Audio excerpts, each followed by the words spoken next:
Donc pour cette petite recette de dessert, là on va la faire en 2 parties. Enfin même ce sera même 3 parties, mais pour la première partie, il te faut 3 dattes medjool, il te faut 50 g de noix, ça peut être aussi des noix de pécan, et puis 2 cuillères à soupe de coco râpé et un peu de cannelle, donc un quart, une demi-cuillère à café de cannelle en fonction de tes goûts. Tu mets tout ça dans le blender. Donc, les noix, la coco, la cannelle et les dattes. Et tu mixes. Donc là, tu vas au préalable, tu prends des moules en silicone et au préalable, tu vas les huiler avec de l'huile de coco. Là, on a notre petite préparation qu'on a faite là à l'instant. Donc, tu vas façonner ça en une petite boule. Voilà. Et tu vas tapisser ça, le fond de ton moule. Ça va te faire un petit fond de tarte, comme tu vois ici. Hein, tu fais ça sur même pas 1 cm d'épaisseur.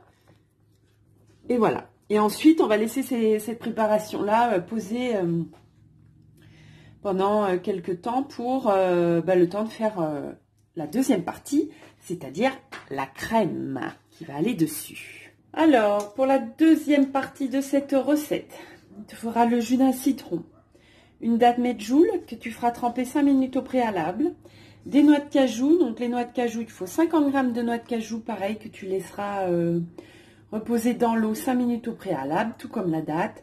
Une cuillère à soupe d'huile de coco que tu vas faire fondre avant. Tu peux mettre une petite pincée de sel. Si tu as de la vanille, c'est bienvenu. Tu peux mettre un petit peu de vanille aussi. Donc tu fais fondre ta coco et puis tu perces le jus et on met tout ça à mixer. Voilà la petite crème noix de cajou qu'on vient de faire. Donc je pense que la prochaine fois, moi, je pense que ce serait plus simple de faire mixer d'abord les noix de cajou et ensuite rajouter les ingrédients. Enfin, quoique c'est pas certain, mais du coup au niveau des doses, dans un blender ça fait un petit peu, ça fait peu en fait pour mixer. Moi je serais tentée de doubler un peu les doses.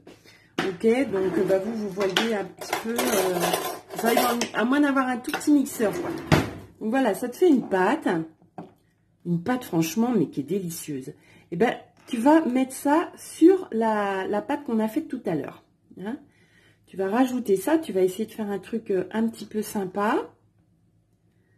Voilà, tu rajoutes pareil, 1 cm, à peu près. Et puis, on va laisser figer.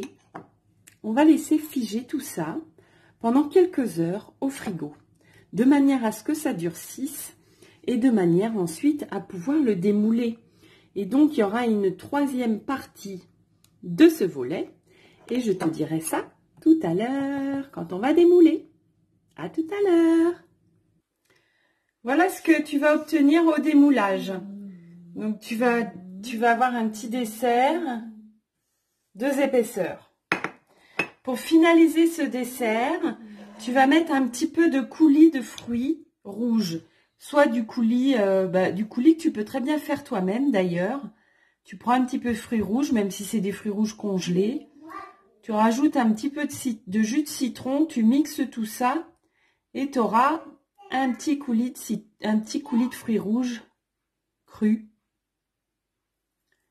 Tu peux rajouter un petit peu de sucre si tu n'aimes pas trop l'acidité, mais...